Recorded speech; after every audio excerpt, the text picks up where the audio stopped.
करम के कुछ इलाकों में कर्फ्यू नाफिज, जिला में 2 माह के लिए दफा 144 भी लगा दी गई। मुशीर इत्तलात खैबर पख्तूनख्वा बैरिस्टर साहब कहते हैं कर्फ्यू हसास इलाका और फिर से नाखुशगवार वाक़े से बचने के लिए लगाया गया। हालात मामूल पर आते ही कर्फ्यू में नरमी की जाएगी। DC करम पर हमले में मुलव्वस 2 शरपसंद गिरफ्तार। मुकदमे में इक़दाम क़त्ल समेत दहशतगर्दी की दफात शामिल। जख्मी जावेदुल्ला महसूद की जगह नए DC तैनात। IG पुलिस और चीफ सेक्रेटरी की सरबराही में कोहाट में इजलास। अमन-ओ-मान हर सूरत बरकरार रखने और टल पारा चिनार रोड को जल्द खोलने का फैसला। इलाके में अद्वियात और शेख रोनोश की किल्लत बरकरार। जिले इंतजामिया का सिक्योरिटी क्लियरेंस पर काफिले रवाना करने का इंदिया। पारा चिनार में धरना 17वें रोज भी जारी।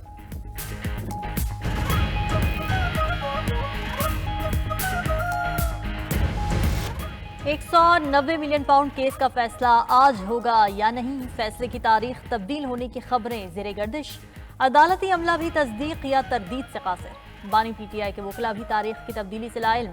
सूरत हाल पर बानी PTI की लीगल टीम के मेंबर खालिद यूसुफ चौधरी का अहम बयान सामने आ गया। कहते हैं अदालत ने 190 मिलियन पाउंड केस के फैसले के लिए 6 जनवरी की तारीख मुकर्रर की थी। अदालती अमले से राब्ता किया लेकिन तारीख की तब्दीली से मुताल्लिक कुछ नहीं बताया गया। सोशल मीडिया पर ही तारीख की तब्दीली की खबरें मिल रही हैं कि 10-12 दिन बाद फैसला आएगा। खालिद यूसुफ का इबहाम खत्म करने का मुतालबा। हुकूमत और PTI मुज़ाकरात में डेडलॉक का खदशा। तहरीक इंसाफ की मुज़ाकराती कमेटी का मुतालबात लिख कर देने से गुरेज। कमेटी के रुकन असद कैसर कहते हैं मुतालबात लिख कर नहीं देंगे, जो इजलास में कह दिया उसे ही मुतालबात समझा जाए। PTI मुज़ाकराती कमेटी के रुकन असद कैसर की गुफ्तगू। कहते हैं इजलास के मिनट्स बन चुके हैं, कागज़ देना ना देना फॉर्मेलिटी करार। हुकूमती कमेटी को असल फैसला साजों और स्टेक होल्डर्स को ऑन बोर्ड लेने का मशवरा भी दे दिया। कहा नई शराइत ने मुज़ाकराती कमेटी के अगले इजलास को गैर यकीनी बना दिया है।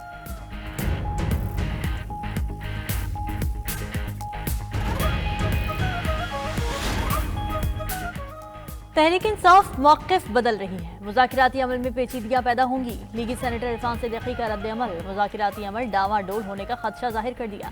PTI को संजीदगी इख्तियार करने की तलक़ीन। वफाकी वज़ीर अहसन इक़बाल कहते हैं कि हुकूमत संजीदा है, नीयत साफ़ है। मुज़ाकरात कामयाब होते हैं या नहीं, दारोमदार PTI के मुतालबात पर है। तहरीरी मुतालबात के मुंतज़िर हैं, जो मुतालबात पूरे कर सके वो ज़रूर करेंगे। बानी PTI रसीदें दिखा दें तो ही रिहाई मिलेगी। वफाकी वज़ीर राना तनवीर ने रिहाई के एग्जीक्यूटिव ऑर्डर्स को खारिज अज़ इम्कान करार दे दिया। कहा मुल्क में जमहूरियत है, मार्शल लॉ नहीं। वफाकी वज़ीर अमीर मकाम का भी तहरीक इंसाफ पर लोगों को गुमराह करने का इल्ज़ाम।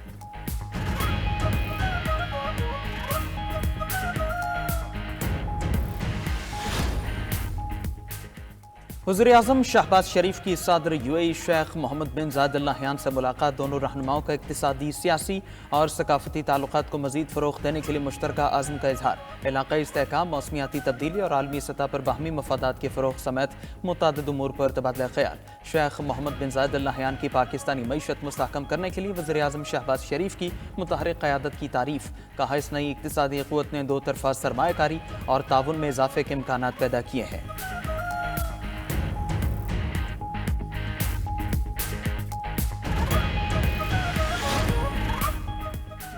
पीपल्स पार्टी की हिमायत हासिल ना रही तो हुकूमत गिर जाएगी। पीपल्स पार्टी का maritime and sea port authority पर सख्त रद्द-ए-अमल।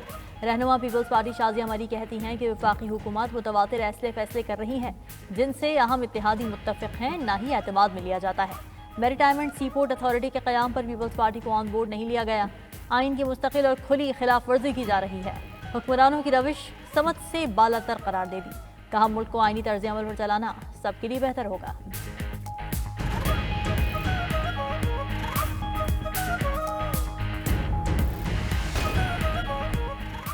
साइम अयूब को इलाज के लिए लंदन भेजने का फैसला। चेयरमैन PCB मोहसिन नकवी का साइम अयूब को फ़ौरन खैरियत दरियाफ्त की। साइम अयूब की मेडिकल रिपोर्ट्स लंदन इरसाल।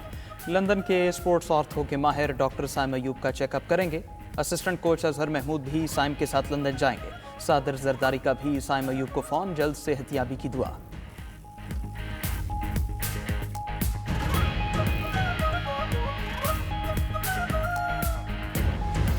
नेट की सुस्त रवि की वजह से ना सिर्फ मुझे बल्कि जो ऑनलाइन काम करते हैं सबको नुकसान हो रहा है, जिसकी वजह से हुकूमत को चाहिए कि जो इकदाम करे ताकि नेट सही हो जाए तो हमें लॉस ना हो। कंपनी के साथ सारा लेन देन जो है वो इंटरनेट के ज़रिए होता है और इसकी जो स्पीड है वो बहुत मुतासर है और हमारा बिजनेस जो है काफ़ी हद तक डिस्टर्ब है। हमारी हुकूमत पाकिस्तान से अपील है کہ انٹرنیٹ کی بندش کو ٹھیک کیا جائے. بہت زیادہ مشکلات کا سامنا ہے. ہمارے جو آرڈر ہیں وہ بھی ڈیلیور نہیں ہو رہے. ہمارا کام ہے پینڈنگ پڑا ہوا ہے, کافی رکا ہوا ہے. ڈیجیٹل پاکستان کا خواب دھرا رہ گیا. سست انٹرنیٹ وبال جان بن گیا. ای کامرس کو شدید دھچکا. کاروباری سرگرمیاں ماند پڑ گئیں. آئی ٹی سے وابستہ صارفین بھی پریشان. منٹوں کا کام گھنٹوں پر محیط ہو گیا. صارفین تلملا اٹھے. چین میں 6G کی مثال دے دی. کہا پاکستان میں تو 4G بھی رینگ رینگ کر چل رہا ہے. دنیا کہاں سے کہاں نکل گئی.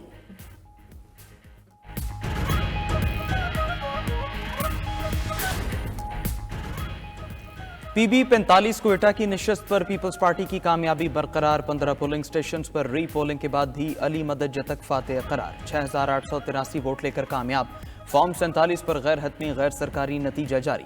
درخواست گزار عثمان فرقانی دوسرے سے تیسرے نمبر پر جا پہنچے. جے یو آئی امیدوار کے ووٹوں کی تعداد بھی گھٹ کر 3731 ہو گئی. پشتونخوا میپ کے نصر اللہ بڑیچ کا 4112 ووٹ لے کر دوسرا نمبر.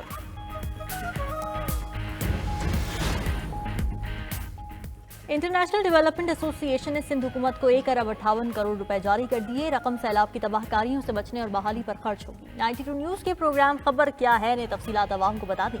گلیا ڈیولپمنٹ اتھارٹی کی بے قاعدگیوں کا بھانڈا بھی پھوڑ دیا. GDA نے کروڑوں روپے مالیت کی اراضیوں نے پونے داموں 99 سال لیز پر دے دی. تارکین وطن کے لیے نیشنل امیگریشن اور ویلفیئر پالیسی تیار. 92 نیوز پالیسی کی تجاویز معروضات سامنے لے آیا.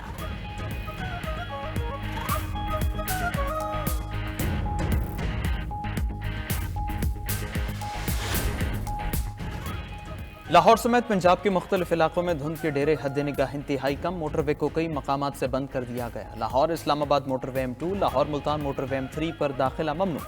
موٹر وے M4 پنڈی بھٹیاں سے عبدالحکیم تک بند. لاہور سیالکوٹ موٹر وے M11 پر بھی نو انٹری کا بورڈ لگ گیا. فیصل آباد بورے والا کمالیہ میں بھی دھند کے باعث ٹریفک کی روانی متاثر. موٹر وے پولیس کی شہریوں کو غیر ضروری سفر سے گریز کی ہدایت.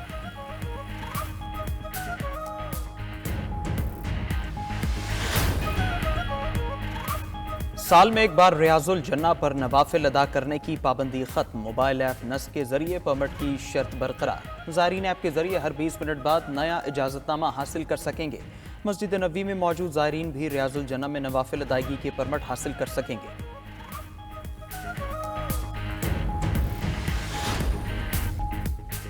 نہتے کشمیریوں پر ظلم ڈھانے والا بھارت طاقتور کے سامنے بے بس. چین نے لداخ کے مزید اہم علاقوں کا کنٹرول سنبھال لیا.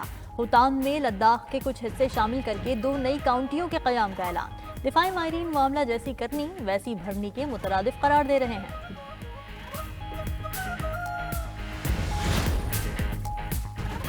غزہ میں مظالم کا سلسلہ جاری. اسرائیلی فضائی حملوں میں 41 افراد شہید, درجنوں زخمی. شمالی غزہ میں بھی 27 افراد شہید کر دیے گئے. اسرائیلی حملوں سے انڈونیشیا اسپتال غیر فعال. شمالی غزہ میں کمال عدوان اور بیت حنون اسپتال پہلے ہی بند.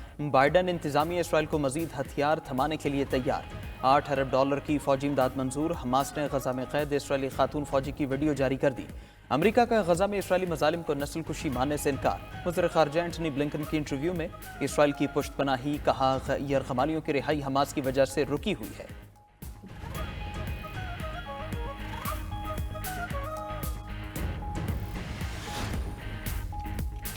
اسرائیلی فوجیوں پر زمین تنگ. برازیل میں نسل کشی کے مقدمے کی تحقیقات کا حکم سنتے ہی اسرائیلی فوجی فرار. اسرائیلی فوجی بطور سیاح برازیل آیا تھا. آمد کا علم ہونے پر انسانی حقوق کی تنظیم عدالت پہنچی. ملک سے اسرائیلی فوجی کے فرار کی سخت مذمت. فوجی کو ملک سے باہر نکالنے میں اسرائیلی حکام کے ملوث ہونے کا انکشاف.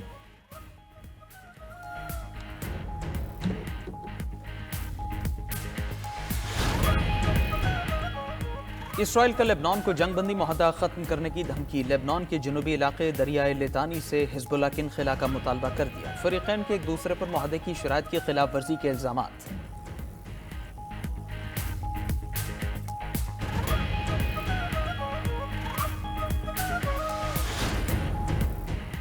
نامنتخب امریکی صدر ڈونلڈ ٹرمپ کی تقریب حلف برداری کے دوران امریکی پرچم سر نگو رہے گا. تقریب 20 جنوری کو منعقد ہوگی. ٹرمپ نے اپنے social media platform truth social پر جاری بیان میں کہا ہے کہ شاید پہلی بار ہو کہ کسی صدر کی تقریب حلف برداری کے دوران امریکی پرچم سر نگو رہے. پرچم سر نگو رکھنے کا فیصلہ سابق امریکی صدر جیمی کارٹر کی وفات پر امریکی صدر جو بائیڈن نے کیا.